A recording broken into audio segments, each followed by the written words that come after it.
Hello everyone, welcome to the channel current affairs by Ravi. और आज के सेशन में हम डिस्कस करेंगे 10,000 जीके क्वेश्चन सीरीज का पार्ट नंबर 29, जिसमें हम टॉप 50 एमसीक्यूज को डिस्कस करेंगे विद एक्सप्लेनेशन। ये पूरी सीरीज काफ़ी इंपॉर्टेंट होगी आपके सभी एग्जाम के पॉइंट ऑफ व्यू से, तो उसको एंड तक ज़रूर देखना है। इसके अलावा इस पूरी सीरीज में आपको क्या क्या मिलने वाला है, क्या इसके फीचर्स हैं, वो अब हम डिस्कस कर लेते हैं। तो देखिए, ये है आपका 10,000 क्वेश्चन का जीके जीएस का एमसीक्यू बैच, जो कि कम्प्लीटली रवि सर के नोट्स यहाँ पर है।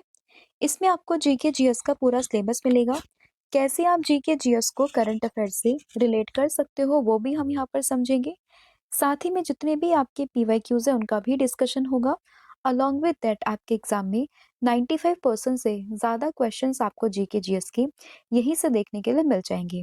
अब दो फीचर्स यहाँ पर ये हैं। पहला तो ये, अगर आपको इन सभी वीडियोस को फ्री में एक्सेस करना है तो इसके लिए आपको विजिट करना है current affairs by Ravi channel पर। लेकिन अगर आपको वीडियोस के साथ साथ इनके नोट्स, पीडीएफ, साथ ही में फ्री अनलिमिटेड टेस्ट को अटेम्प्ट करना है बिना किसी एडवर्टाइजमेंट के, आप पूरे वीडियो को वन गो में फिनिश करना चाहते हो एंड रिकॉर्डेड वीडियोस को देखना चाहते हो, तो उसके लिए आपको हमारा पेड बैच इसको ज्वाइन करना है। जैसे ही आप इसको ज्वाइन करोगे तो आपको एप्लीकेशन पर डेली क्लासेस मिलेंगी विद डिटेल एक्सप्लेनेशन। सभी सब्जेक्ट्स आपके कवर होंगे, सभी पीवाईक्यूज यहाँ पे कवर होंगे। जितने भी मोस्ट रिपीटेड क्वेश्चंस होंगे आपके एग्जाम में जो आए हुए हैं कई बारी, उनका भी डिस्कशन होगा। बाइलिंगुअल फॉर्मेट में पूरा कंटेंट रहेगा, यानी कि हिंदी और इंग्लिश दोनों लैंग्वेज में। और बेसिक से लेके हाई लेवल के सभी क्वेश्चन का डिस्कशन इस पूरी सीरीज में होने वाला है। तो इसके लिए आपको क्या करना है, आपको इंस्टॉल करना है एप्लीकेशन जिसका नाम है रवि स्टडी ऐप। तो अब शुरू करते हैं लेक्चर को एंड डिस्कस करते हैं आज का हमारा फर्स्ट क्वेश्चन। तो फर्स्ट क्वेश्चन रहेगा, निम्नलिखित में से कौन सा भारत का राष्ट्रीय जलीय जीव है, यानी कि national aquatic animal of India. ये कौन सा है आउट ऑफ दिस? तो आंसर होगा गंगा नदी डॉल्फिन, यानी कि गंगा रिवर डॉल्फिन। तो इसमें ऑप्शन नंबर जो सी है वो आपको ध्यान रखना है। तो भारत का राष्ट्रीय जलीय जीव, इसका नाम होगा गंगा नदी डॉल्फिन, जिसे स्थानीय रूप से सुसु के नाम से भी जाना जाता है। ठीक है, ये एक बार पीवाईक्यू भी आया हुआ है कि डॉल्फिन को हम और किस नाम से जानते हैं, तो इसको हम सोसू के नाम से यहाँ पे जानते हैं। ठीक है, तो और इसको अगर हम बात करें वर्ष 2010 में, यानी कि 2010 में इसको पर्यावरण और वन मंत्रालय के द्वारा अधिसूचित किया गया था, ताकि इसे लुप्तप्राय प्रजाति के संरक्षण के लिए जागरूकता यहाँ पे बढ़ाई जा सके। ठीक है, तो आपसे पूछे national aquatic animal of India, then answer will be Ganga नदी डॉल्फिन। और इसको किस नाम से हम लोग जानते हैं और इसको कब अधिसूचित किया गया था, ठीक है, ये आप लोगों को ध्यान रखना है।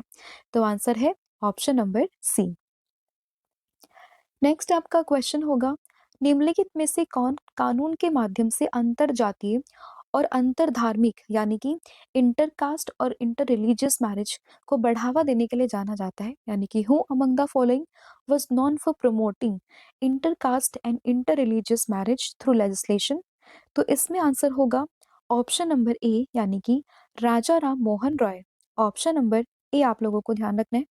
ये बात है 19th सेंचुरी की, यानी कि 19वीं शताब्दी की। तो उसके दौरान में भारत के एक प्रमुख सामाजिक सुधारक में से एक थे। नाम है राजा राम मोहन राय। उन्होंने ही अंतर जातीय, यानी कि इंटरकास्ट, और अंतर धार्मिक, यानी कि इंटर रिलीजियस, इन विवाहों को बढ़ावा देने के लिए काफी प्रगतिशील सुधार यहाँ पे किए थे। उसकी वकालत इन्होंने यहाँ पे की थी। तो इसमें आपको इनका नाम ध्यान रखना है। और इन्हीं को ही भारतीय पुनर्जागरण के पिता के नाम से भी हम लोग जानते हैं। नाम क्या होगा? राजा राम मोहन राय। और इन्होंने ही 1828 में, यानी कि 1828 में ब्रह्म समाज की भी स्थापना करी थी, जिससे कि सामाजिक और धार्मिक सुधारों का समर्थन किया जा सके। तो आंसर क्या होगा इसमें? ऑप्शन नंबर ए, यानी कि राजा राम मोहन रॉय। नेक्स्ट क्वेश्चन यहाँ पे होने वाला है, हर साल विश्व शेर दिवस, यानी कि वर्ल्ड लॉयन डे, ये हम लोग किस डेट को सेलिब्रेट करते हैं? तो अगर हम बात करते हैं वर्ल्ड लॉयन डे की, तो ये हर साल 10 अगस्त को, यानी कि ऑप्शन नंबर बी आपको ध्यान रखना है। तो हर साल 10 अगस्त को मनता है विश्व लॉयन दिवस, यानी कि विश्व शेर दिवस। तो इसमें ऑप्शन नंबर जो बी है वो आपको ध्यान रखना है। और पहला विश्व शेर दिवस था वो साल 2013 में मनाया गया था। और इसका पर्पस क्या है? तो इसका पर्पस है एशियाई शेर को एक ही स्थान पर रहने वाले, एक ही आबादी से उत्पन्न होने वाले आनुवांशिक जो यहाँ पे इनब्रीडिंग के खतरे का सामना करना पड़ता है, तो उन्हीं सब के संरक्षण के लिए, उनको बचाने के लिए ये पूरा जो डे है यहाँ पे सेलिब्रेट किया जाता है, ताकि हम लोग जो लॉयंस हैं उनको यहाँ पे प्रोटेक्ट कर सकें, उनको यहाँ पे कंजर्व कर सकें। तो आंसर क्या होगा इसमें? ऑप्शन नंबर बी यानी कि 10 अगस्त। अब शेर की बात यहाँ पे आई है, तो हम लोगों ने देखा था अभी काफ़ी न्यूज़ में इंटरनेशनल बिग कैट अलायंस, जिसका रिसेंटली 19th मेंबर बना है कौन सा देश? यानी कि रशिया। अगर हम इसके हेडक्वार्टर की बात करें तो इसका हेडक्वार्टर आपको भारत में ही देखने के लिए मिलेगा, और इसके जो एट प्रेजेंट में प्रेसिडेंट हैं वो कौन होंगे? उनका नाम है भूपेंद्र यादव। और अगर हम बात करते हैं आईबीसीए की, यानी कि इंटरनेशनल बिग कैट अलायंस की, तो इसमें जो 7 बिग कैट्स हैं उनके कंजर्वेशन को लेके, उनके प्रोटेक्शन को लेके यहाँ पे बात की जाती है। और इसमें जो आईबीसीए में 7 जो बिग कैट आती हैं, तो उसमें वन ऑफ द कैट यहाँ पे कौन सी आते हैं? That is lion. तो इसमें आता है lion, tiger, leopard, snow leopard, चीता, जैगुआर एंड प्यूमा। ठीक है, तो उसमें यहाँ पे शामिल है कौन सा? That is lion. और लॉयन के साथ साथ आपको एक एशियाटिक लॉयंस के लिए जो हमारे यहाँ पे एक उद्यान है, उसका नाम क्या है? गिर राष्ट्रीय उद्यान। तो ये भी आप लोगों को ध्यान रखना है। और गिर राष्ट्रीय उद्यान आपको कहाँ पर देखने के लिए मिलेगा? तो ये आपको गुजरात में देखने के लिए मिल जाएगा। काफी बार एग्जाम में पूछा गया कि एशियाटिक लॉयंस के लिए सबसे फेमस राष्ट्रीय उद्यान कौन सा है? तो आंसर होगा गिर राष्ट्रीय उद्यान। कहाँ पर? तो ये आपको बेसिकली मिलेगा गुजरात में। ठीक है, तो गिर के बारे में भी आप लोगों को ध्यान रखना है। नेक्स्ट आपका क्वेश्चन यहाँ पे हो जाएगा, डैश द्वीप भारत का एकमात्र यहाँ पे सक्रिय ज्वालामुखी है। तो अगर हम बात करते हैं किस चीज की, कि कौन सा island is the only active volcano of India, तो इसमें आंसर आएगा बैरन आइलैंड का नाम, यानी कि ऑप्शन नंबर जो ए है वो आप लोगों को ध्यान रखना है। अभी काफी न्यूज में था क्योंकि कुछ समय पहले इसमें भी इरप्शन देखने के लिए मिला। तो अगर हम बात करें बैरन आइलैंड की, तो ये आपको कहाँ पर देखने के लिए मिलेगा? तो बैरन आइलैंड की अगर हम बात करें तो ये आपको अंडमान वाला जो एरिया है वहां पर देखने के लिए मिल जाएगा। एक वॉल्केनिक आइलैंड है इन दी अंडमान सी। ठीक है, तो ये आप इसकी लोकेशन देख सकते हो। इसके अलावा अगर हम बात करें बारातांग आइलैंड की, तो ये भी अभी न्यूज में था। ठीक है, तो इसमें आपको बैरन आइलैंड के बारे में और बारातांग आइलैंड, इन दोनों को यहाँ पे ध्यान रखना है। और दोनों भी यहाँ पे इरप्शन देखने के लिए मिला था। ठीक है, एंड ये जो बैरन आइलैंड है वो इंडिया का अभी ओनली एक्टिव वोल्केनो की कैटेगरी में शामिल होता है। ठीक है, तो कहाँ पर? अंडमान वाले एरिया में। तो इसका आंसर क्या होगा? ऑप्शन नंबर ए, यानी कि बैरन द्वीप, बैरन आइलैंड। राइट। नेक्स्ट आपका क्वेश्चन होगा, विश्व विरासत स्थल और माचू पिचू का ऐतिहासिक जो अभयारण्य है वो कहाँ पर आपको देखने के लिए मिलेगा?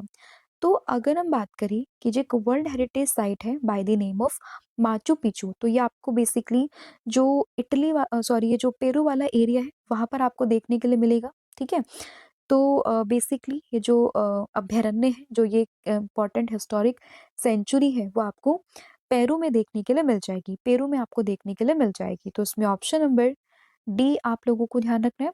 और अगर हम बात करें इस माचू पिचू की, तो 1983 में, यानी कि 1983 में इसको यूनेस्को की विश्व विरासत स्थल की सूची में जो है नामित किया गया था। ठीक है, एंड इसके अलावा अगर हम बात करें जो 7 वंडर्स ऑफ वर्ल्ड है, तो उसमें भी माचू पिचू का नाम यहाँ पे आता है।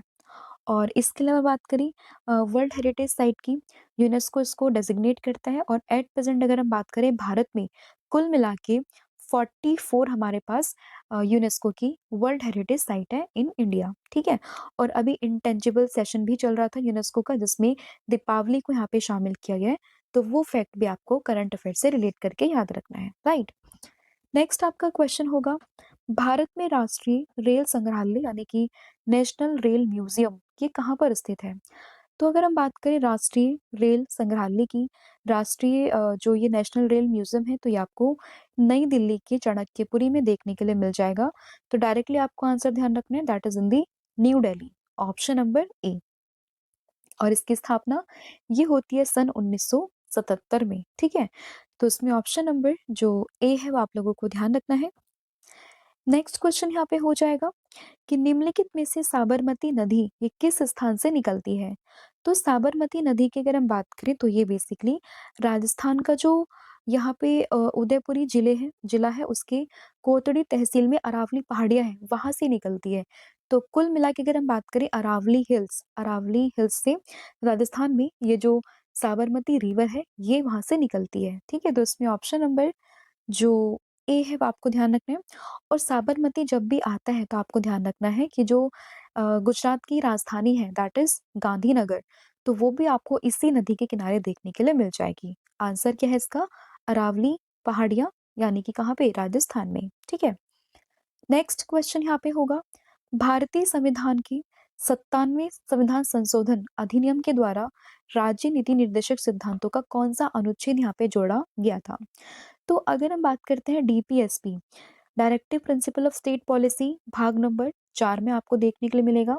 और आर्टिकल की बात करें 36 से लेके 51 के बीच में आपको डीपीएस पे देखने के लिए मिलेंगे। और अभी अगर हम बात करें 97 नंबर का जो संविधान संशोधन हुआ था साल 2011 में, तो उसके अकॉर्डिंग आर्टिकल 43 का जो बी है वो यहाँ पे शामिल किया गया था। तो इसमें ऑप्शन नंबर जो डी है वो आपको ध्यान रखना है। पर्पस क्या था इस पूरे अनुच्छेद का, इस पूरे अमेंडमेंट का? तो इसका पर्पस है सहकारी समितियों के स्वैच्छिक गठन, स्वायत्त कार्यप्रणाली, लोकतांत्रिक नियंत्रण और व्यावसायिक प्रबंधन को बढ़ावा देना। ठीक है? तो आंसर क्या होगा? आर्टिकल नंबर 43 का बी। फिर होगा कि कौन सी शहरी स्थानीय स्वशासन संस्था छोटे शहरों का प्रबंधन करती है, जहां पर स्ट्रीट लाइटिंग और ड्रेनेज जैसी सीमित नगर पालिका कार्य होते हैं। यानी कि अगर हम बात करें कि which urban local self government body manages small towns with limited municipal functions like street lightning and drainage, तो यहाँ पे कार्य करती है कौन? तो यहाँ पे कार्य किया जाता है किसके द्वारा? तो आंसर होगा इसमें शहर क्षेत्र समिति, यानी कि टाउन एरिया कमेटी, यहाँ पे वो सब कार्य करती है। तो इसमें ऑप्शन नंबर जो डी है वो आप लोगों को ध्यान रखना है।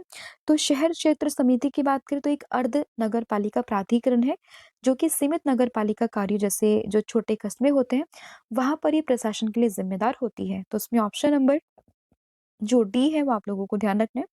और ये आमतौर पर आवश्यक सेवाएं जैसे कि सड़क, प्रकाश, जल निकासी और स्वच्छता का प्रबंधन उन क्षेत्रों में करता है जो कि पूर्ण नगर निगम की आवश्यकता के लिए पर्याप्त बड़े नहीं है। ठीक है? तो इसमें ऑप्शन नंबर जो डी है वो आप लोगों को ध्यान रखना है।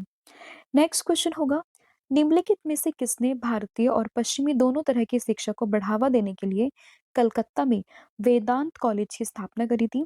इस क्वेश्चन को ऑलरेडी मैं डिस्कस कर चुकी हूँ। अगर हम बात करें वेदांता कॉलेज की, तो इसकी स्थापना साल 1825 में राजा राम मोहन के द्वारा ही की गई थी। यानी कि ऑप्शन नंबर जो ए है वो आप लोगों को ध्यान रखना है।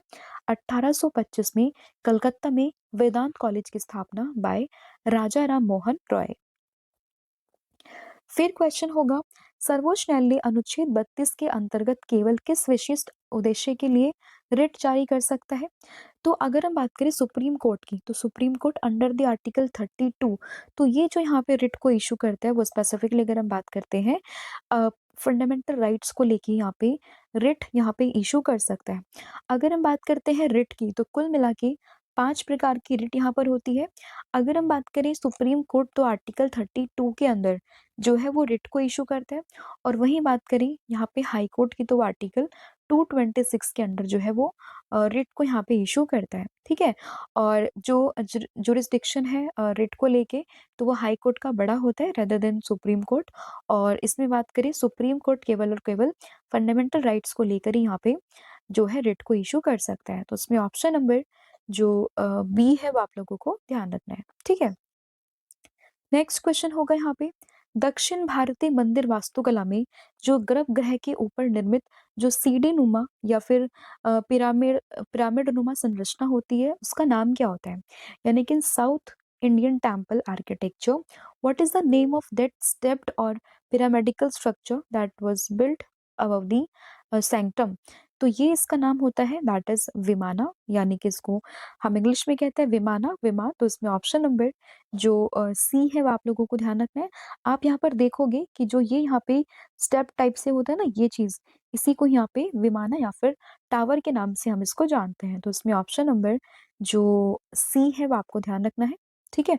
और ये बेसिकली गर्भगृह के ठीक ऊपर बनी एक ऊँची पिरामिड नुमा मीनार होती है और जो कई परतों में ऊपर की ओर छोटी होती जाती है। जैसे आप इसमें देखोगे ना कि लेयर बाय लेयर यहाँ पे छोटी होती चली जाती है। तो इसी को ही कहते हैं क्या? That is vimana. Next question होगा, किस शासक ने शेर शाह सूरी के उत्तराधिकारियों को हराकर 1555 तक अपना खोया हुआ जो राज्य था वो वापस ले लिया, जिससे कि दूसरे अफगान साम्राज्य का अंत भी यहाँ पर हो गया था। तो आपको याद होगा 1555 में आता है कौन वापस? That is Humayun. ठीक है? तो यहाँ पे जो लड़ाई होती है किस-किस के बीच में होती है? तो बेसिकली हुमायूं और शेर शाह सूरी के बीच में लड़ाइयाँ होती हैं, जिसमें कि जो शेर शाह सूरी है वो जीतता है, हुमायूं यहाँ से भाग जाता है, ठीक है? फिर यहाँ पे कुछ समय तक बीच में एक ट्रांजिशन फेज़ आता है, जिसमें कि यहाँ पे जो शासन करते हैं दिल्ली में वो कौन आता है? वो आता है सूरी या साम्राज्य, या फिर आप कह सकते हो कि शेर शाह सूरी का यहाँ पे शासन चलता है। लेकिन बाद में जब हम बात करें, जब 1555 होता है, तो जो हुमायूं है वो शेर शाह सूरी के जो उत्तराधिकारी हैं उनको हराकर वापस से दिल्ली को अपना मतलब दिल्ली को यहाँ पे जीत लेता है और अपना साम्राज्य वापस से यहाँ पे एस्टैब्लिश कर लेता है। तो उसमें ऑप्शन नंबर जो सी है वो आपको ध्यान रखना है, ठीक है? यानी कि option number C. Next question यहाँ पे होगा, लेकिन हाँ ये है कि 1555 में हुमायूं वापस तो आता है, लेकिन अगले ही साल 1556 में हुमायूं की यहाँ पे मृत्यु भी हो जाती है।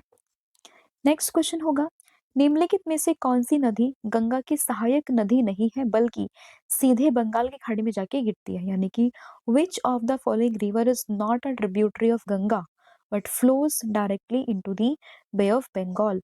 तो यहाँ पे नाम आता है कौन सी रिवर का? दैट इज यहाँ पे नाम आएगा महानदी का।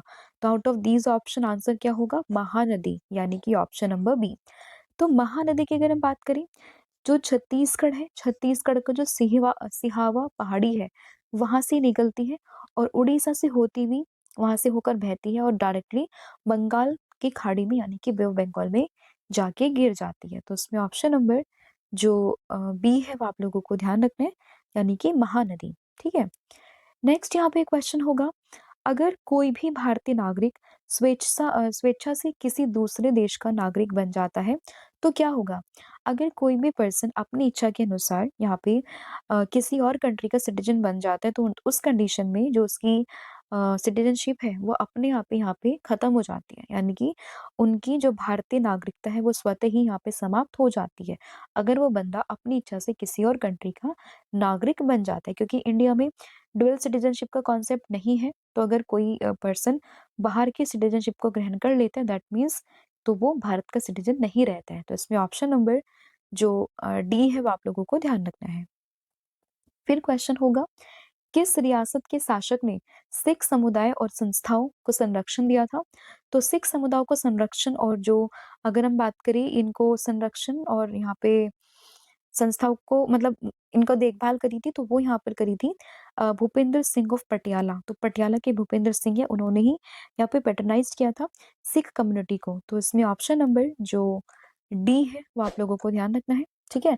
तो पटियाला के महाराजा हैं भूपेंद्र सिंह, उन्होंने ही यहाँ पे सिख समुदाय के लिए एक उल्लेखनीय संरक्षण का कार्य किया था और सिख धार्मिक और सांस्कृतिक सांस्कृतिक जो एक विरासत है उसके संरक्षण में काफी इम्पोर्टेंट भूमिका यहाँ पे निभाई थी। तो नाम क्या होगा? पटियाला के भूपेंद्र सिंह, राइट? यानी कि option number D. Next question होगा, निम्नलिखित में से कौन संथाल विद्रोह का हिस्सा नहीं था? तो अगर हम बात करें who among the following was not a part of Santhal rebellion, तो इसमें यहाँ पे आंसर होगा कौन सा? दैट इज थाना भगत। तो थाना भगत यहाँ पे संथाल विद्रोह का पार्ट नहीं था। तो इसमें ऑप्शन नंबर जो डी है वो आप लोगों को ध्यान रखना है, ठीक है? तो संथाल विद्रोह की बात करें ये कब हुआ था, तो इसमें ईयर काफी इंपॉर्टेंट है, 1855 से लेके 56 के बीच में यहाँ पे ये पूरा विद्रोह होता है और इसका नेतृत्व क्या था? आदिवासी नेता जो थे सिद्धू कान्हा, कान्हू चांद, इन सब ने यहाँ पे इसका नेतृत्व किया था। और पर्पस क्या था? तो ब्रिटिश उपनिवेशक जो उत्पीड़न था, जो जमींदारों का यहाँ पे प्रताड़ना थी, साहूकारों के द्वारा जो शोषण था, उसके विरोध में इन्होंने यहाँ पे ये पूरा विद्रोह किया था, ठीक है? एंड यहाँ पे जो चांद, कान्हू, भैरव ये सब इसके पार्ट हुआ करते थे, लेकिन ताना भगत की बात करें तो ये इसके पार्ट नहीं थे। तो इसमें ऑप्शन नंबर डी आप लोगों को ध्यान रखना है। और ताना भगत की बात करें तो ये औरन समुदाय से बिलोंग करते थे औरन समुदाय से इनका संबंध था, ठीक है, तो ये आप लोगों ने ध्यान रखना है, जो कि संथाल विद्रोह का हिस्सा नहीं था। नेक्स्ट क्वेश्चन होगा, सोरा पेंटिंग एक आदिवासी कला रूप है जो पारंपरिक रूप से किस भारतीय राज्य के समुदायों के द्वारा जो है काफी प्रचलित यहाँ पे की हुई है।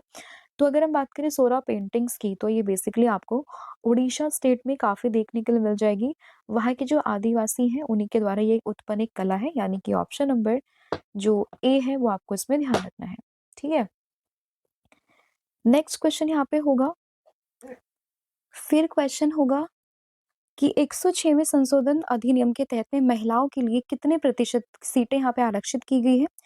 तो अगर हम बात करें 106 जो अमेंडमेंट हुआ था संविधान में, तो उसके अकॉर्डिंग लोकसभा और राज्य विधानसभाओं में महिलाओं के लिए 33% की जो सीटें उनको आरक्षित यहाँ पे किया गया था, तो उसका प्रस्ताव यहाँ पे रखा गया। हालांकि अभी वो इफेक्टिव नहीं हुई है, आने वाला जो यहाँ पे डिलिमिटेशन होगा उसके बाद में उनको यहाँ पे इम्प्लीमेंट करने की बात की गई है। ठीक है, तो लेकिन ये हो चुका है कि यहाँ पे 33% जो सीटें होंगी वो महिलाओं के लिए आरक्षित रखी गई हैं। तो इसमें ऑप्शन नंबर जो सी है वो आप लोगों को ध्यान रखना है। नेक्स्ट क्वेश्चन होगा, कौन सी अनुसूची आदिवासी मामलों के लिए ग्राम परिषदों या फिर न्यायालयों के निर्माण की अनुमति देती है, यानी कि which schedule allows for the creation of villages council and court for tribal cases. तो यहाँ पे जो अनुसूची आती है, जो यहाँ पे शेड्यूल आता है, तो उसमें आपको ध्यान रखना है शेड्यूल नंबर कौन सा, 6th शेड्यूल, यानी कि ऑप्शन नंबर ए। कुल मिला के अगर हम बात करें हमारे पास कितनी अनुसूचियां हैं, तो 12 अनुसूचियां हैं, जिसमें से कि अगर हम बात करें 6th शेड्यूल बात करती है किस चीज को लेके, ट्राइबल केसेस के लिए कोर्ट एंड विलेज काउंसिल्स को लेके। तो इसमें ऑप्शन नंबर ए आपको ध्यान रखना है। और 6th अनुसूची में जो यहाँ पे 4 स्टेट शामिल हैं, तो उसमें एएमटीएम को ध्यान रखना है, यानी कि असम, मेघालय, त्रिपुरा, मिजोरम को काफी बार डायरेक्टली एग्जाम्स में पूछा गया है। तो भारतीय संविधान की 6ठी अनुसूची में 4 स्टेट्स हैं और उन्हीं के रिगार्डिंग जो आदिवासी क्षेत्र है उनके प्रशासन का प्रावधान इसी अनुसूची में किया गया है। स्टेट कौन कौन से हैं, Assam, Meghalaya, Tripura and Mizoram, right. Next question होगा, बंगाली कवि जिनका नाम है जीवनानंद दास, वो किस लोकप्रिय उपाधि से संबोधित उनको किया जाता है। तो अगर हम बात करते हैं बंगाली पोएट जीवनानंद की, तो इनको यहाँ पे संबोधित करते हैं किस नाम से, तो आंसर होगा रूपसी बांग्लार कवि के नाम से, यानी कि सुंदर बंगाल के कवि के नाम से। ठीक है, तो इसमें ऑप्शन नंबर बी आप लोगों को ध्यान रखते हैं। और ये जो उपाधि है वो उन्हें उनके काव्यात्मक जो कार्य है उनके कारण ये दी गई है। ठीक है, तो उसमें आपको ध्यान रखना है किसका नाम, जीवनंदा दास का नाम। नेक्स्ट यहाँ पे क्वेश्चन होगा, भारत में निम्नलिखित में से कौन सा क्षेत्र जो शोला वन है उनके लिए काफी जाना जाता है। तो अगर हम बात करें कि जो शोला वन है वो बेसिकली एक उष्णकटिबंधीय पर्वतीय वन है, जो कि भारत की जो पश्चिमी तट वाला है उसके समांतर चलने वाली जो पर्वत श्रृंखला है उसमें ये पाए जाते हैं। ठीक है, और इवन आमतौर पर पश्चिमी घाट जो वेस्टर्न घाट वाला रीजन है वहां पर जो उच्च ऊंचाई वाले क्षेत्र है वहां पर आपको देखने के लिए मिल जाएंगे। स्पेसिफिकली अगर हम बात करें कर्नाटक, केरल और जो ये आपका तमिलनाडु वाला रीजन है वहां पर। ठीक है, तो बेसिकली अगर आपसे पूछे कि जो ये शोला वन है वो कहाँ पर मिलेंगे, तो आपका आंसर यहाँ पे होगा वेस्टर्न घाट वाले रीजन में, यानी कि ऑप्शन नंबर डी, पश्चिमी घाट में। नेक्स्ट क्वेश्चन होगा, भारतीय संविधान का कौन सा अनुच्छेद मौलिक अधिकारों का उल्लंघन करने वाले कानून को स्पष्ट रूप से शून्य घोषित करता है। तो अगर हम बात करें which article of the Indian constitution explicitly declare law violating fundamental rights as void, तो यहाँ पे हम लोग बात करें आर्टिकल नंबर 13 की, यानी कि अनुच्छेद 13 की।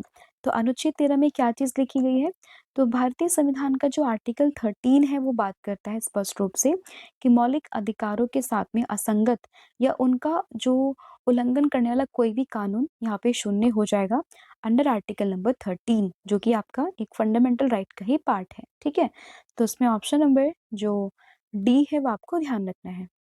फिर क्वेश्चन होगा, किस राजवंश के दौरान में यहाँ पे कुतुलुक ख्वाजा के नेतृत्व में मंगोल ने दिल्ली की घेराबंदी की थी और उसको काफी नुकसान भी यहाँ पे पहुंचाया था। तो अगर हम बात करें कि कौन सा राजवंश था यहाँ पे, तो इसमें राजवंश होगा खिलजी राजवंश, यानी कि खिलजी डायनेस्टी। तो इसमें ऑप्शन नंबर सी आप लोगों को ध्यान रखना है। और खिलजी वंश की अगर हम बात करें तो दिल्ली सल्तनत में ये आता था, ठीक है। एंड 14th सेंचुरी की शुरुआत में ही खिलजी वंश के दौरान में स्पेसिफिकली विशेष रूप से अलाउद्दीन खिलजी के टाइम पीरियड पे कुतुलुक ख्वाजा के नेतृत्व में मंगोलों ने दिल्ली को घेर लिया था और काफी नुकसान भी यहाँ पे पहुंचाया था। तो याद रखना इसमें ऑप्शन नंबर सी के बारे में। फिर होगा कुषाण शासक कनिष्क, ये किस धर्म के संरक्षक थे। तो अगर हम बात करें कि इन्होंने किस रिलीजन को यहाँ पे पैटर्न किया था कुषाण रूलर कनिष्क ने, तो यहाँ पे आंसर होगा कौन सा बेसिकली रिलीजन था। तो आंसर है यहाँ पे बौद्ध धर्म, यानी कि ऑप्शन नंबर डी। तो बुद्धिज्म का इन्होंने यहाँ पे पैटर्न किया था। और आपको याद होगा जो हमने 4 बुद्धिस्ट काउंसिल को डिस्कस किया था, तो उसमें से जो लास्ट वन वाली बुद्धिस्ट काउंसिल थी, तो उसको पैटर्न भी किसने किया था, ये कुषाण शासक कनिष्क ने ही किया था।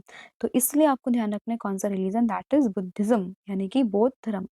तो उसमें ऑप्शन नंबर जो डी है वो आपको ध्यान रखना है। और इन्होंने जो चौथी बौद्ध संगीति थी ना, वो कहाँ पे करी थी, कश्मीर कुंडल वन में ही करी थी। तो वो भी आप लोगों को यहाँ पे ध्यान रखनी है। इसके अलावा अगर हम बात करें आपको कोई भी पीडीएफ ई बुक को परचेज करना है, तो उसके लिए आपको हमारी वेबसाइट दैट इज www.ravibookspedia.com पर विजिट करना है। प्रिंटेड बुक की वेबसाइट के लिए आप विजिट कर सकते हो www.ravididipublication.com पर। मोबाइल एप्लीकेशन आप इंस्टॉल कर सकते हो by the name Ravi study app. Daily current affairs के लिए फॉलो कर सकते हो करंट अफेयर्स बाय रवि को। इंग्लिश मीडियम के चैनल के लिए आप फॉलो कर सकते हो रवि अदिति क्लासेस को, राइट। तो अब शुरू करते हैं वापस से लेक्चर को, डिस्कस करते हैं हमारा नेक्स्ट क्वेश्चन जो कि रहेगा। नेक्स्ट क्वेश्चन होगा, भारत में निम्न में से कौन सा शहरी स्थानीय निकाय 1992 के बाद में बंद कर दिया गया था। तो अगर हम बात करें that which of the following urban local government bodies in India was discontinued after 1992, तो इसका आंसर होगा यहाँ पे ऑप्शन नंबर बी, यानी कि नोटिफाइड एरिया कमेटी। तो जो अधिसूचित क्षेत्र समिति थी उसको 1992 के बाद में 74th जो संविधान संशोधन था उसके बाद में इसको यहाँ पे बंद कर दिया था, ठीक है। तो इसमें ऑप्शन नंबर जो बी है वो आप लोगों को ध्यान रखना है, ठीक है। और ये संविधान संशोधन हुआ कब था, 1992 में। नेक्स्ट आपका क्वेश्चन होगा, गुप्त गुप्तोत्तर काल में अग्रहार भूमि का प्रशासन किसने किया था। यानी कि अगर हम बात करें पोस्ट गुप्ता पीरियड में, तो जो अग्रहारा लैंड होती थी तो उसको एडमिनिस्ट्रेट करते थे कौन, ये करते थे ब्राह्मण्स, यानी कि ऑप्शन नंबर बी। तो जो ब्राह्मण्स थे तो यही पोस्ट पीरियड जो पोस्ट गुप्ता पीरियड था उस समय पे जो अग्रहार भूमि था भूमि हुआ करती थी, तो उसका प्रशासन, उसकी देखभाल, उसको एडमिनिस्ट्रेट ये करते थे ब्राह्मण्स। और अगर हम बात करें कि जिन्हें भूमि अनुदान के रूप में मिलती थी, वही इसका एक तरीके से यहाँ पे क्या करते थे, देखभाल करते थे। और भूमि मिलती किसको थी, ब्राह्मण्स को ही यहाँ पे दी जाती थी, ठीक है। तो ये आप लोगों ने ध्यान रखना है। और अग्रहार की बात करें तो इसके प्राप्तकर्ता ब्राह्मण स्वयं इन भूमियों के प्रशासनिक और वित्तीय नियंत्रण के लिए जिम्मेदार होते थे, जिसमें कर वसूली और कृषि प्रबंधन ये सभी यहाँ पे शामिल था, ठीक है। तो इसमें ऑप्शन नंबर बी आपको ध्यान रखना है। नेक्स्ट क्वेश्चन होगा, भारतीय राष्ट्रीय कांग्रेस के 1929 के लाहौर अधिवेशन की अध्यक्षता ये किस नेता ने की थी, जहां पर पूर्ण स्वराज का प्रस्ताव पारित किया गया था। तो अगर हम बात करें पूर्ण स्वराज का प्रस्ताव, सबसे पहले ध्यान रखना है 1929 का जो लाहौर अधिवेशन था वहां पे इसको जो है प्रस्तावित किया गया था, वहां पे इसको पारित किया गया था। और उस समय पे जो अगर हम बात करें आईएनसी के अध्यक्ष कौन हुआ करते थे, तो इसमें आंसर होगा जवाहरलाल नेहरू का, जो कि हमारे देश के पहले पीएम भी थे, पहले प्राइम मिनिस्टर भी थे। तो उसमें ऑप्शन नंबर ए आपको ध्यान रखना है। तो 1929 की बात है लाहौर सेशन की, जब पूर्ण स्वराज का जो ये पूरा प्रस्ताव है इसको यहाँ पे पारित किया गया था, ठीक है। नेक्स्ट क्वेश्चन होगा, निशुल्क कानूनी सहायता यानी कि फ्री लीगल एड की बात करें तो ये भारतीय संविधान के किस भाग का हिस्सा है। तो फ्री लीगल एड की बात करें, सबसे पहले आपको ध्यान रखना है आर्टिकल नंबर 39 के ए में आपको देखने के लिए मिलेगा। और 39 ए दैट मीन्स हम किसकी बात कर रहे हैं, हम लोग बात कर रहे हैं डीपीएसपी की, यानी कि भाग नंबर 4 की, जिसमें आर्टिकल की बात करें 36 से लेके 51 के बीच में आर्टिकल्स आते हैं। और उसी में एक आर्टिकल है 39 का ए जो कि बात करता है फ्री लीगल एड की। तो इसमें ऑप्शन नंबर जो डी है वो आपको ध्यान रखना है। और अगर हम बात करें कि जो directive principle of state policy है, राज्य के नीति निर्देशक सिद्धांत है, वो हम लोगों ने लिए कहाँ से हैं, ये आपने मुझे कमेंट करके बताना है, ठीक है। फिर क्वेश्चन होगा, भारतीय नागरिकता के संदर्भ में जो ओसीआई है उसका अर्थ क्या होता है? तो नागरिकता की बात करें, भाग नंबर 2 में आपको देखने के लिए मिलेगा और इसमें अगर हम बात करें आर्टिकल की, तो इसमें 5 से लेके 11 के बीच में प्रोविजंस आपको मिलेंगे सिटीजनशिप को लेकर, ठीक है? और इसमें जो ओसीआई है, इसका मतलब होता है ओवरसीज सिटीजन ऑफ इंडिया, यानी कि ऑप्शन नंबर सी, भारत का विदेशी नागरिक। तो इसका मतलब क्या है? तो जो भारतीय मूल के विदेशी नागरिकों को दिया जाने वाला एक दर्जा है, जो उन्हें भारत में अनिश्चित काल तक रहने, काम करने और आजीवन बहुप्रवेश वीजा का लाभ यहाँ पे प्रदान करता है। तो अगर आपसे पूछे what is the full form of OCI in context with the Indian citizenship, तो आंसर होगा ओवरसीज सिटीजन ऑफ इंडिया, यानी कि ऑप्शन नंबर सी, ठीक है? नेक्स्ट क्वेश्चन होगा, बंगाल विभाजन का विरोध करने और भारतीय वस्तुओं को बढ़ावा देने के लिए शुरू किया गया स्वदेशी आंदोलन ये किस वर्ष में शुरू हुआ था? तो स्वदेशी आंदोलन की बात करें तो इसकी शुरुआत ये होती है सन 1905 में, यानी कि ऑप्शन नंबर बी, ठीक है? बच्चे काफी कंफ्यूज करते हैं 1905 में और 1907 में। तो अगर आपसे पूछे बंगाल विभाजन और स्वदेशी आंदोलन, तो ये सब आपको रिलेट करना है 1905 से। अगर आपसे पूछे सूरत स्प्लिट के बारे में, तो आंसर होगा 1907, ठीक है? तो स्वदेशी आंदोलन की बात करें 1905 में बंगाल के विभाजन के विरोध में इसकी शुरुआत यहाँ पे होती है, जिसे औपचारिक शुरुआत इसकी 7 अगस्त से हो जाती है 1905 में कलकत्ता के टाउन हॉल में, जिसका उद्देश्य भारतीय वस्तुओं का उपयोग और ब्रिटिश उत्पादों का बहिष्कार करना था, और ये भारतीय स्वतंत्रता संग्राम का एक महत्वपूर्ण हिस्सा यहाँ पे बन जाता है। तो डेट की बात करें 7 अगस्त 1905, जगह की बात करें कलकत्ता का टाउन हॉल, और उस समय पे जो यहाँ के वायसराय हुआ करते थे उनका नाम था लॉर्ड कर्जन। नेक्स्ट क्वेश्चन होगा यहाँ पे, निम्नलिखित में से किसने power within the leadership legacy of Narendra Modi इस पुस्तक को लिखा है? तो अगर हम बात करें who among the following wrote the book by the name power within the leadership legacy of Narendra Modi, तो इस बुक को लिखा है doctor R R Bala Subramaniam ने, यानी कि ऑप्शन नंबर बी। तो डॉक्टर जो आर बाला सुब्रमण्यम है, उन्हीं के द्वारा ये जो पूरा यहाँ पे एक पुस्तक है by the name power within the leadership legacy of Narendra Modi, तो इसको यहाँ पे लिखा गया है। तो इसमें ऑप्शन नंबर जो बी है वो आपको ध्यान रखना है। और इस पूरे जो बुक है उसमें प्रधानमंत्री नरेंद्र मोदी जी के नेतृत्व, उनके मूल्य और उनके सिद्धांतों का यहाँ पे पूरा उल्लेख किया गया है, ठीक है? नेक्स्ट क्वेश्चन होगा, भारतीय संविधान का कौन सा अनुच्छेद नागरिकों को भारत के किसी भी भाग में निवास करने और बसने की अनुमति यहाँ पर देता है? तो अगर हम बात करें आर्टिकल नंबर 19 की, स्पेसिफिकली जो 19 का ए सब क्लोज ई की है, उस ए की बात करें तो वहां पे बात करता है किस चीज को लेके, कि कहीं पर भी बसने के अधिकार को लेकर। तो उसमें ऑप्शन नंबर ए आपको उसमें ध्यान रखना है, ठीक है? तो बेसिकली बात करें ये जो आर्टिकल है वो प्रत्येक नागरिक को भारत के किसी भी भूभाग के किसी भी भाग में निवास करने और बसने का अधिकार यहाँ पे प्रदान करता है। तो उसमें ऑप्शन नंबर जो ए है वो आप लोगों को ध्यान रखना है, ठीक है? नेक्स्ट क्वेश्चन, किस घटना ने ब्रिटिश विलय नीति के अंतिम पतन को चिन्हित किया था? तो which event marked the final collapse of British policy of annexation? तो ये हम लोग बात करें रिवॉल्ट ऑफ 1857 की, 1857 का विद्रोह। यही वो आक्रामक ब्रिटिश मतलब एक यही वो विद्रोह था जिसके बाद में जो ब्रिटिशर्स की जो विलय नीति थी वो यहाँ पे काफी देखने के लिए मिली, ठीक है? और एक तरीके से अंतिम पतन था यहाँ पे ब्रिटिश विलय नीति का। तो आपको ध्यान रखना है इसमें 1857 का रिवॉल्ट, ठीक है?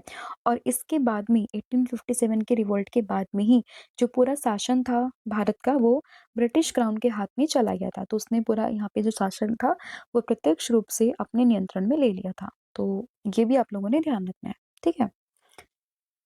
नेक्स्ट क्वेश्चन होगा, नागरिकता संशोधन अधिनियम 1985 में कौन सा समझौता जुड़ा हुआ है? तो 1985 के दौरान अगर हम बात करें कि कौन सा वो यहाँ पे अधिनियम है जो इससे रिलेटेड है, तो आपको यहाँ पे ध्यान रखना है किस अधिनियम के बारे में, दैट इज असम अकॉर्ड के बारे में। तो उसमें ऑप्शन नंबर जो बी है वो आपको ध्यान रखना है। तो असम अकॉर्ड यहाँ पे बात करता है किस चीज को लेके, 1985 में जो नागरिकता संशोधन अधिनियम था उसके रिगार्डिंग। तो उसमें ऑप्शन नंबर जो बी है वो आपको ध्यान रखना है, ठीक है? और ये विशेषकर अगर हम बात करें 1985 में 15th ऑफ अगस्त को भारत सरकार और असम आंदोलन के नेताओं के बीच में एक अवैध अप्रवासियों के मुद्दे को हल करने के लिए पूरा जो समझौता है वो यहाँ पे हस्ताक्षर किया गया था। ठीक है? तो आर्टिकल होगा सॉरी आंसर होगा इसका असम समझौता यानी कि असम अकॉर्ड। नेक्स्ट क्वेश्चन, बादामी के चालुक्य की स्थापना ये किसने की थी? तो अगर आपसे पूछे कि जो चालुक्यास थे बादामी के तो उनकी स्थापना वो किसने की थी? तो इसमें यहाँ पे आंसर हो जाएगा कौन सा? दैट इज इसमें होगा आंसर ऑप्शन नंबर पुलिकेशिन फर्स्ट यानी कि ऑप्शन नंबर जो ए है वो आप लोगों को ध्यान रखना है। तो जो चालुक्यास थे बादामी के उनकी स्थापना पुलिकेशिन प्रथम ने 543 के आसपास की थी लगभग, जिन्होंने वातापी जो आधुनिक युग में हम बादामी के नाम से जानते हैं उसको अपनी कैपिटल यहाँ पे बनाया था। तो अगर आपसे पूछे स्थापना किसने करी थी तो आंसर क्या होगा? पुलिकेशिन प्रथम। ठीक है, नेक्स्ट क्वेश्चन होगा दामोदर नदी निम्न में से किस पठार से होकर बहती है? तो अगर आपसे पूछें दामोदर नदी के बारे में तो ये बेसिकली कौन सा जो प्लेट्यू है उससे ये होकर गुजरती है? तो यहाँ पर आंसर होगा ऑप्शन नंबर डी यानी कि छोटा नागपुर का पठार। तो छोटा नागपुर का जो प्लेट्यू है वहीं से होकर बहती है दामोदर नदी, जो कि भारत का जो पूर्वी भाग है, स्पेशली अगर हम बात करें झारखंड और पश्चिम बंगाल वाला एरिया वहां से स्थित है ये पूरा जो प्लेट्यू है। और ये कोयला समृद्ध काफी क्षेत्र है और इसी से ही आपको देखने के लिए मिलेगी दामोदर नदी। ठीक है, तो यहाँ से मतलब वो होकर बहती है, तो इसमें ऑप्शन नंबर डी आपको ध्यान रखना है। फिर है भगवत गीता की दार्शनिक व्याख्या जिसका नाम है गीता रहस्य, इस पुस्तक को निम्न में से किस नेता के द्वारा यहाँ पे लिखा गया था? तो अगर आपसे पूछे कि जो ये पूरी पुस्तक है बाय द नेम गीता रहस्य, तो इसको यहाँ पे किसने लिखा था? तो इसका यहाँ पे आंसर होगा किसके द्वारा? दैट इज बाल गंगाधर तिलक के द्वारा। तो इसमें ऑप्शन नंबर जो बी है वो आपको ध्यान रखना है। तो बाल गंगाधर तिलक जी के द्वारा ये जो पूरी पुस्तक है by the name of Geeta Rahasya ये इन्होंने यहाँ पे लिखी थी। ठीक है, तो इसमें ऑप्शन नंबर बी आपको ध्यान रखना है। और जब उन्होंने ये बुक लिखी थी उस समय पे ये बर्मा की जो मांडले जेल थी वहां पर ये थे और उसी में इन्होंने ये पूरी जो पुस्तक है उसको लिखा था। ठीक है, तो इसमें ध्यान रखना। और उस पूरी पुस्तक में इन्होंने कर्मयोग निस्वार्थ कर्म के महत्व पर काफी जोर दिया है। नेक्स्ट क्वेश्चन, भारतीय संविधान का कौन सा अनुच्छेद भारतीय नागरिकों को किसी भी विदेशी राज्य से कोई उपाधि स्वीकार करने से रोकता है? तो अगर हम बात करें कोई भी यहाँ पे जो भी मतलब उपाधि है कोई भी टाइटल उसको एक्सेप्ट करने से रोकने वाला जो आर्टिकल है वो यहाँ पे होगा आर्टिकल नंबर 18 यानी कि ऑप्शन नंबर डी, जो कि बात करता है अबोलिशन ऑफ टाइटल को लेकर। तो इसमें ऑप्शन नंबर जो डी है वो यहाँ पे ध्यान रखना है अनुच्छेद नंबर 18 के बारे में। फिर यहाँ पे क्वेश्चन होगा मोहनजोदारो में मिली धाड़ी वाले आदमी की मूर्ति ये किस सामग्री की बनी हुई है? यानी कि जो स्कल्पचर्स मिला है बियर्डेड मैन का वो किस चीज से किस मटेरियल से यहाँ पे बना हुआ है? तो यहाँ पे आंसर होगा पत्थर। तो पत्थर स्टेटाइट जो एक मटेरियल था उससे ये पूरा बना हुआ था। तो इसमें आंसर होगा किस चीज के बारे में? दैट इज बेसिकली पत्थर से बनी हुई मूर्ति है जो कि सिंधु घाटी सभ्यता की काफी इंपॉर्टेंट एक कलाकृति है। और ये कहाँ से मिली थी? मोहनजोदारो से। तो इसमें आंसर होगा ऑप्शन नंबर बी। फिर है कौन सी हिमालय श्रृंखला सबसे उत्तरी है और इसमें सबसे ऊंची चोटियां हैं? मतलब सबसे ऊंची चोटियां इसमें ही है और बेसिकली यहाँ पे जो हिमालयन रेंजेस की नदन मोस्ट यहाँ पे ये पूरी रेंजेस आती है। तो उसमें आंसर होगा किस चीज का? हिमाद्री का, जिसको कि ग्रेटर हिमालय के नाम से भी हम लोग जानते हैं। ठीक है, तो इसमें आंसर होगा ऑप्शन नंबर डी। और इसी मतलब इसी वाली रेंजेस में आपको जो भी दुनिया की सबसे ऊंची चोटियां में शामिल है लाइक आपका माउंट एवरेस्ट और K2 ये सब आपको इसी में देखने के लिए मिल जाएगा। नेक्स्ट क्वेश्चन, भारतीय संविधान का कौन सा अनुच्छेद राज्य के नीति निर्देशक सिद्धांतों के अनुप्रयोग से संबंधित है? तो इसके अनुप्रयोगों से संबंधित जो आर्टिकल होगा वो होगा आर्टिकल नंबर 37 यानी कि अनुच्छेद नंबर 37। तो इसमें ऑप्शन नंबर डी आपको ध्यान रखना है। डीपीएसपी की बात करें कई बार बता चुके भाग नंबर 4 अनुच्छेद 36 से 51 के बीच में है। और इसमें जो आर्टिकल है 37 वो बेसिकली डीपीएसपी के अनुप्रयोग से संबंधित है, जिसमें कहा गया है कि ये सिद्धांत देश के शासन में मौलिक है और कानून बनाते समय इन्हें लागू करना राज्य का कर्तव्य है। ठीक है, हालांकि न्यायालय के द्वारा प्रवर्तनीय नहीं है, अनफोर्सेबल नहीं है। ठीक है? बट ये है कि अगर आप कोई भी पॉलिसी बनाते हो तो उस कंडीशन में आपको डीपीएसपीज़ को ध्यान में रखना पड़ता है, ठीक है? तो इसमें ऑप्शन नंबर डी आर्टिकल 37 को ध्यान रखना है। फिर चंद्रगुप्त द्वितीय और का पुत्र और उत्तराधिकारी कौन थे? तो अगर हम इनकी बात करें कि पुत्र उनके उत्तराधिकारी के बारे में तो उसका नाम क्या था? तो यहाँ पर आंसर होगा कुमारगुप्त प्रथम के नाम, यानी कि ऑप्शन नंबर जो बी है वो आप लोगों को ध्यान रखना है। नेक्स्ट क्वेश्चन होगा, वर्ष 1945 में वार्ली जनसंख्या का किसान संघर्ष भारत के निम्नलिखित में से किस राज्य में हुआ था? तो वार्ली शब्द जब भी आता है तो आप रिलेट करोगे महाराष्ट्र से। तो ये जो पूरा यहाँ पे अगर हम बात करें, वार्ली जनजाति एक किसान संघर्ष था जो भारत के महाराष्ट्र राज्य में, ठीक है, में हुआ था। उस समय पे बात करें बॉम्बे प्रेसिडेंसी हुआ करती थी, बट आज के समय पे महाराष्ट्र की हम लोग बात कर रहे हैं। और वारली पेंटिंग भी काफ़ी फेमस है, तो आपको ये भी रिलेट करनी है। तो इसमें ऑप्शन नंबर बी आपको ध्यान रखना है। फिर होगा तख्त-ए-बही शिलालेख, ये किस क्षेत्र से संबंधित है? तो तख्त-ए-बही की बात करें तो ये बेसिकली मुख्य रूप से गंधार के प्राचीन क्षेत्र से संबंधित है, जो वर्तमान में पाकिस्तान और पूर्वी अफ़गानिस्तान का यहाँ पे हिस्सा है। तो आप अगर आपसे पूछे, इसका आंसर होगा गंधार वाला रीजन। फिर यहाँ पे क्वेश्चन होगा कि भगवान विष्णु की लेटी हुई प्रतिमा, यानी कि रिक्लाइनिंग स्टैचू जो है लॉर्ड विष्णु का, वो आपको किस गुफा में देखने के लिए मिलेगा? तो ये बेसिकली आपको जो शयन मुद्रा में जो भगवान विष्णु जी यहाँ पे लेटे हुए हैं, वो आपको जो उदनावल्ली की जो गुफाएँ हैं, जो केव्स हैं, वहाँ पर ये पूरी जो मूर्ति है, जो स्टैचू है, वो आपको ये देखने के लिए मिल जाएगा। तो इसमें ऑप्शन नंबर सी आपको ध्यान रखना है। फिर है विश्व व्यापार संगठन, जिसने राष्ट्रों में वैश्वीकरण को बढ़ावा दिया है, उसकी स्थापना ये किस वर्ष में की गई थी? तो डब्ल्यूटीओ की बात करें, इसकी स्थापना ये होती है 1995 में, यानी कि ऑप्शन नंबर ए, जो कि राष्ट्रों के बीच में वैश्विक व्यापार के नियमों को बनाने और वैश्वीकरण को बढ़ावा देने के लिए बहुपक्षीय संगठन के रूप में कार्य करता है। और उसको पहले गेट के नाम से जानते थे, मतलब या फिर ऐसे भी कह सकते हो कि गेट जो था, इनके general agreement on tariff and trades, उसकी जगह ली थी डब्ल्यूटीओ ने, ठीक है? उसका मुख्यालय आपको जेनेवा स्विट्जरलैंड में देखने के लिए मिल जाएगा।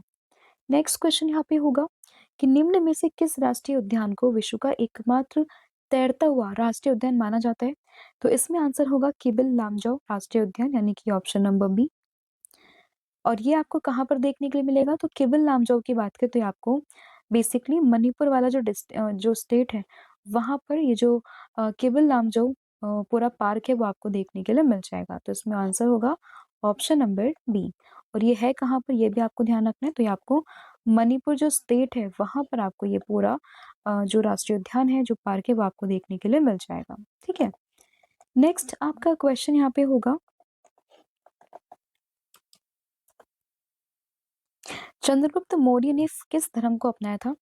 तो चंद्रगुप्त मौर्य की बात करें, मौर्य साम्राज्य के संस्थापक हैं और इन्होंने अपनी लाइफ में जो है जैनिज्म को यहाँ पे अपनाया था। तो इसमें ऑप्शन नंबर डी आप लोगों को ध्यान रखना है। तो उन्होंने किसको अपनाया था? जैन धर्म को यहाँ पे अपनाया था। और जो संत थे जैन संत भद्रबाहु, उन्हीं के आह्वान में या फिर उन्हीं के प्रभाव में आकर इन्होंने यहाँ पे राज्य का त्याग भी किया था। और फिर बाद में कर्नाटक के श्रवणबेलगोला में सल्लेखना के माध्यम से इन्होंने अपने प्राण को यहाँ पे त्याग दिया था। फिर होगा क्वेश्चन कि 1918 में जो खेड़ा सत्याग्रह के दौरान में किस नेता ने महात्मा गांधी का सहयोग किया था? तो यहाँ पे इनका सहयोग किया था सरदार वल्लभ भाई पटेल जी ने, यानी कि ऑप्शन नंबर डी। तो 1918 का जो खेड़ा सत्याग्रह था, उसमें सरदार वल्लभ भाई पटेल ने महात्मा गांधी का यहाँ पे प्रमुखता से सहयोग किया था, जहाँ पे पटेल ने किसान को संगठित किया और गांधी जी के साथ में मिलकर ब्रिटिश सरकार के खिलाफ में भूमि राजस्व को लेकर यहाँ पे एक अहिंसक आंदोलन भी किया था। तो आंसर होगा इसमें सरदार वल्लभ भाई पटेल, राइट? तो ये थे आपके 50 क्वेश्चंस जो हम लोगों ने यहाँ पे डिस्कस कर लिया। आई होप आपको सभी क्वेश्चन समझ में आए होंगे। स्टिल अगर किसी भी क्वेश्चन में कोई भी डाउट हो, कोई भी क्वेरी हो, तो आप मुझे कमेंट करके भी बता सकते हो। बाकी कुछ क्वेश्चंस हैं जो मैं आपसे पूछूंगी और जिनके आंसर्स आपने मुझे कमेंट करके बताना है, राइट? तो अगर हम आपसे पूछे कि 1929 में जो लाहौर का सेशन हुआ था, तो उस समय पे जो यहाँ के अध्यक्ष थे, उनका नाम क्या था? वो आपने मुझे बताना है, फर्स्ट क्वेश्चन। सेकंड क्वेश्चन ये रहेगा, आप लोगों ने मुझे बताना है कमेंट करके कि जो निःशुल्क सहायता है, निःशुल्क कानूनी सहायता है, वो किस आर्टिकल में है और किस भाग में है? तो ये आपने मुझे कमेंट करके बताना है। और इसके अलावा आप मुझे बताओगे बेसिकली कि जो ओसीआई है, उसका पूर्ण रूप क्या है? ओसीआई की फुल फॉर्म क्या है? तो ओसीआई की फुल फॉर्म क्या है ये आपने मुझे कमेंट करके बतानी है। तो इन तीनों के आंसर ये आपने मुझे कमेंट करके देने हैं। इसके अलावा अगर हम बात करें, इंग्लिश मीडियम का चैनल है जो हमारा, that is current Ravi Aditi classes, आप इसको भी यहाँ पे फॉलो कर सकते हो। आपको सभी क्लासेस यहाँ पे मिलेंगी इंग्लिश मीडियम में। इसके अलावा अगर हम बात करते हैं बुक्स की वेबसाइट, आपको विजिट करना है यहाँ पे www.raviaditipublication.com पर। आपको सभी जो बुक्स है वो यहाँ पे मिल जाएंगी। एंड साथ ही में जो हमारा ऐप ये है पीडीएफ नोट्स की वेबसाइट, आप इसको भी विजिट कीजिए। आपको यहाँ पे सभी लेटेस्ट पीडीएफ ई बुक्स मिलेंगी एंड एप्लीकेशन भी आप इंस्टॉल कर सकते हो by the name of Ravi study app, जिसमें आपको जीके जीएस का बैच मिलेगा, 25,000 क्वेश्चन की टेस्ट सीरीज मिलेगी, फ्री पीडीएफ नोट्स, साथ में यूट्यूब वीडियोस के notes, e books, GS notes, ये सभी आपको यहाँ पे अवेलेबल हो जाएंगे। टेलीग्राम, इंस्टाग्राम पे भी आप हमें फॉलो कर सकते हो by the name current affairs by Ravi. So thank you so much, have a good day, wish all the very best. जय हिंद, जय भारत, थैंक यू।